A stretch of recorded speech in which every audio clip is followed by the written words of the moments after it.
Hello! Hello, hello, hello!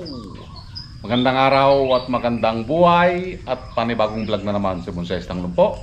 So samahan nyo ulit ako. Kung natatandaan nyo to, ito yung hibiscus na binuhay natin sa tubig. Okay? Tapos pinalim ulit natin, ito na siya ngayon. Okay? Tuluyan lang nabuhay, hindi siya namatay. Ayun, naguy. Okay? So, ito yung ating i-workshop. Samahan nyo ako hanggang sa matapos. Okay? So, basic, kalbuhin. So, tanggalan ulit natin ng mga dahon. Okay? Para pag-wire natin dito ay malinis. Aguy. Sana all. Bago natin galawin, malinis. Parang bonsai lang. So, pinaka-basic yan guys. Bakit natin kinakalbo? Para tubuan din ng sanga. Okay? The more na magkalbo ka, the more din na mas chance or may chance na tutubuan ng sanga. Okay? At saka tanggalin na din yung mga hindi na kailangan na sanga. Kaya ang maiiwan lang dito yung gagawin nating primary branch. Okay? Dito natin ipinapasok yung selection of branches or branch selection. At saka yung pinagputulan natin dito, kailangan na din nating iayos. Okay? Yung gamitan natin ng knob cutter katulad nyan, sobrang straight lang kasi. Para hindi malata na pagputulan, kailangan nating iayos. Okay? Matanggal yung pinagputulan mismo. Yan. So, kalbo-kalbo lang hanggang sa mawala lahat ng dahon. Yan. Ito yung sinasabi ko na yung pinagputulan dapat maayos. Katulad yan. Okay? So, ito yung gamit ng knob cutter na gamit natin. So pagkatapos nating matanggalan ng dahon, ito naman ay ating iwawire na. So lahat ng maiwawire ngayon ay primary branch, mga unang sanga.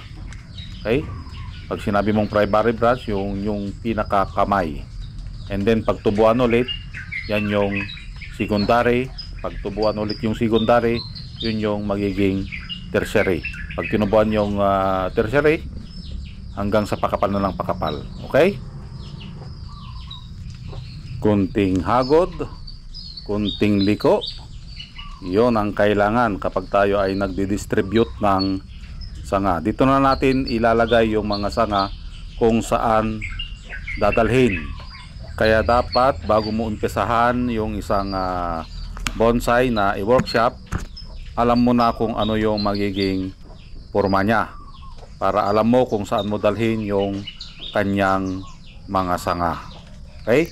So, ganun lang. Sundan nyo lang ito kung kayo ay isang baguhan pa sa pagbobonsai or bago pa lang.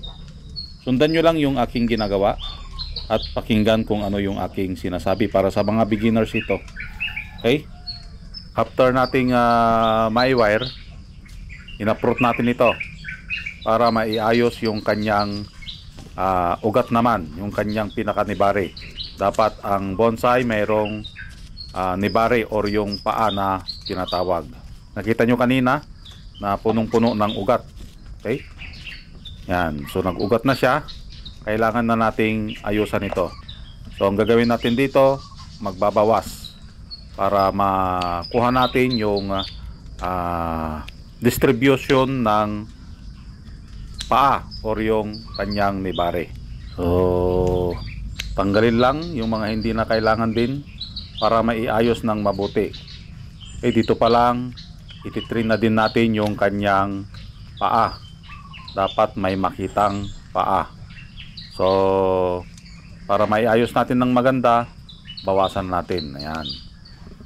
Tabunan ng buo para makarecover.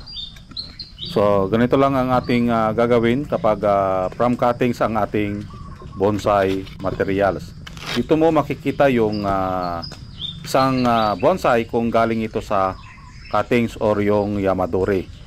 Ang Yamadori na tinatawag ay yung ito yung hinant mo from mountain, okay? Yung nabuhay na siya doon, tapos huhukayin mo, kukunin mo. Yun ang pinagkaiba ng Yamadori at from cuttings. Ang from cuttings, makikita mo dito nakaayos na yung kanyang mga ugat, at yung Yamadori naman ay hindi nakaayos ang kanyang mga ugat. So kailangan mong putol-putulin yon, okay, para may ayos, magbawas ka din.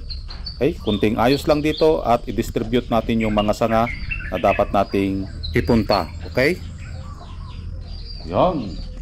So natapos na nating i-wire, okay, ang primary branch. Okay, dito ay isang slanting.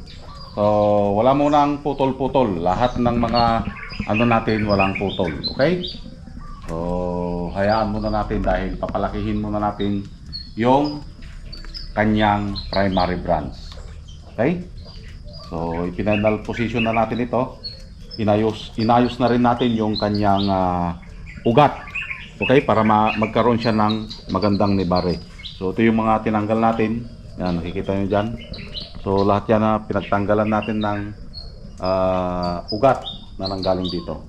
Okay, so antayin ulit natin na makarecover ito, and then i-wire ulit natin. Okay, so hindi nyo pa gaanong ma-imagine ito dahil nasa primary branch pa lang tayo. Okay, so pag nakuha na natin yung taba, putol. Yan, putol, putol. Okay, putol. Hanggang dito lang yung kanyang ulo. Okay, so maraming salamat at nasamahan nyo na naman si Bonsai Stanglong po. Hanggang sa muli, bye bye.